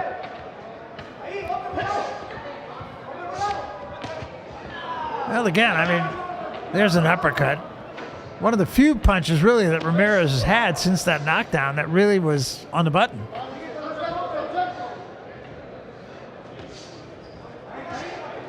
I think he's tired of dealing with the movement of Exner. So he tried to push him to the corner. That way, okay, now you can't move. Maybe I can keep you here. But Exner's worked his way off. And there's that nose that's full of blood now that has sort of gored the entire face in a mask of blood. He landed a few uppercuts there in the corner. That might, you know, as bad as it sounds, might be his best chance to just kind of stay in the corner and see what he can land.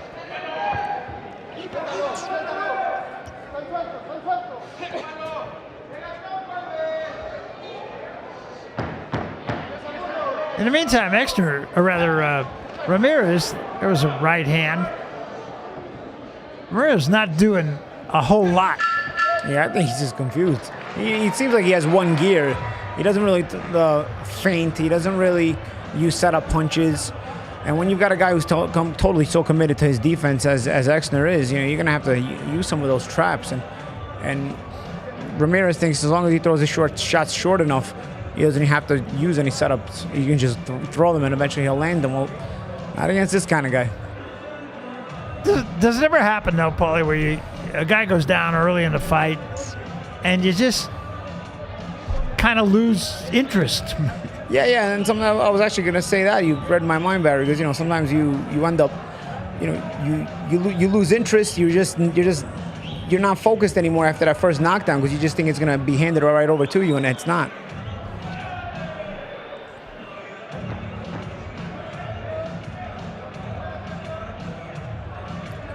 In the boxing review saying Ramirez not fighting like an Olympian. Yeah, seemed to have like a one gear type of speed in the fight. I agree. Yeah, absolutely. Well, Exner comes out punching here. Not a lot of them are getting. There's a right hand to the head from Ramirez. Yeah, he doesn't want to deal with the movement. He's trying to get to him before he gets going.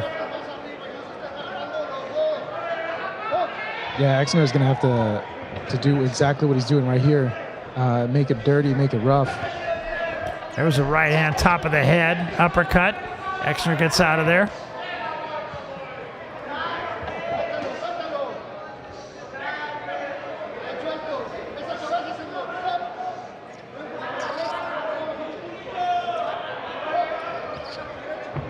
He's turning southpaw now.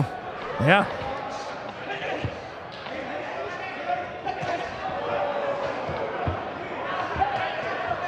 There's a right hand that hurt him. Now he's in big trouble and drops to a knee.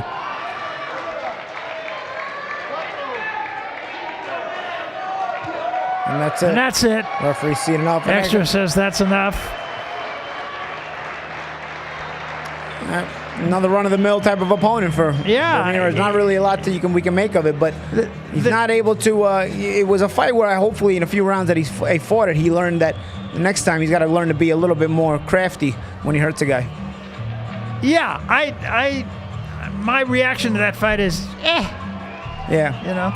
And the question I would have for you is, and I realize he doesn't select the opponent, but what's to be learned for him from a fight like this? Exactly right. That he's got the only thing you can really learn in this fight, and if he really sees it, is he's got to not get so anxious when he's looking for the finish. He's got to fight at a couple of different gears, so that people recognize his power, but they're also not easily able to get away from it. You got to learn to set the traps and be patient as well. I don't think there's anybody out there in the fight world that's saying, "Oh, I don't want that guy." No, I mean, not quite yet. And I'm not trying to be, I'm not trying to diss the guy. I just, I think there's a lot that he doesn't know right now, despite his record. Yeah. In the meantime, Luis Rosario was talking about Exner's movement, and he says he moves like a fighter from the 1800s. That's funny. That's funny. Yeah, this was, so his record goes to 13-0, and he gets another knockout, 12 knockouts, but I would say it's time for him. Some stepping up is overdue. And in the meantime, get back in the gym and figure out what you didn't do in this fight. Yeah, because there are things that you can take from it. He's also 29 years of age, and I realize as a cruiserweight, maybe that's not particularly old, but to some degree the clock is ticking. Oh, absolutely. You've got to get yourself going, and like you said, as a cruiserweight, you got a little bit more time. You also have a sort of a revolving door of champions. They move out of the weight class quickly, so you can move yourself quickly. You can sort of test yourself out against the bigger guns at this point. Yeah, so we'll see what comes next. Yeah, Hand of Boxing Review says he would have learned more in a sparring session than that fight. Yeah, I think that's absolutely true. Juan B says, well, that was fun. Well, thank you, Juan B, for joining us tonight.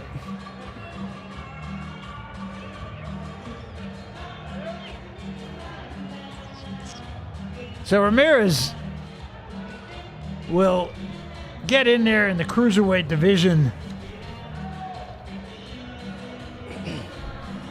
You see the replay of the knockout here, Barry. Let's see the end of the fight. I think it was a little sneaky uppercut, if I'm not mistaken, right? It was right there. There it is. Yeah. Yeah, and that was it right there. The one thing we have to say, and as you mentioned, there's a lot to learn for Ramirez, but the champions in the cruiserweight division right now are Lawrence Okoli, Myris Briedis, who I know is pretty solid, Arsen Gulmarian, and Ilunga Makabu. Now, I'm in the boxing business, and I know you are. I must tell you, I only know one of them. Yeah, then that goes to show you with what you were talking about earlier with the cruiserweight division. It's a weight class that keeps it moving, keeps it ticking, and you can get a relatively early title shot rather than if you were in another weight class where you'd have to wait a little longer.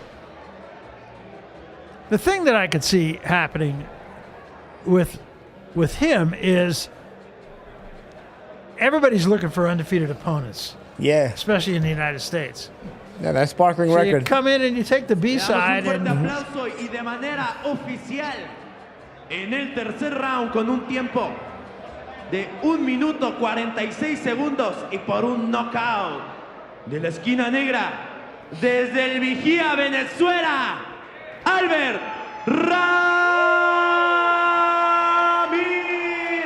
Ramirez.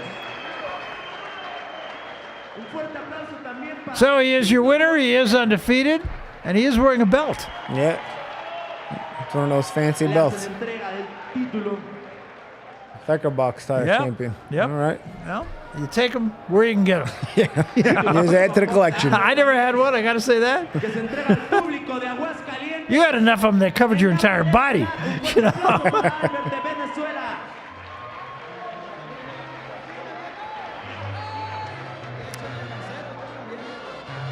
Well, it's a win, and you're going to take a win. But I think what you have to take out of it is the knowledge that there's still quite a lot to learn. Let's bring in Marcos once again. Marcos, how'd you see all of that? You know what? I don't think we could bring in the replay, but I think like the finishing shot, it kind of hit him in the neck. Did you guys notice that? I saw the uppercut, but I saw another one of the shots go and hit him in the neck, and I thought that was interesting. If it was just like the brunt force of the shot, or he was already on his last legs, and he just by that point he was just done. Yeah, he took a right hand there he right did. before this final combination. So the right hand had already put him in this position. And then here's seeing, I think this is the last shot. I don't know. You see that upper, and I think there's a series of like 2 more punches that finally puts him on the ground. I think that upper was the one that ends up who really did the damage. I don't know if the rest of the shot. I think the rest of the shots were already elementary. Yeah, it seems like he's looking to go down even here. There's a little Although he takes a little uppercut. shot there as Yeah, well. it was a little uppercut right there. Yeah, he had been landing that shot on him the whole night. Yeah, it's a sneaky one. It's a sneaky one. I think I saw him land it when I last worked this fight as well. It's a sneaky little uppercut he has from that southpaw stance. No, but I'm in agreement with you guys. This guy definitely has to step up. Looking at his record, he's had all international opponents. So I think it's time that maybe he comes over to the States and steps it up a bit with an opponent that could give him a little bit more a challenge and a bit of different looks in there.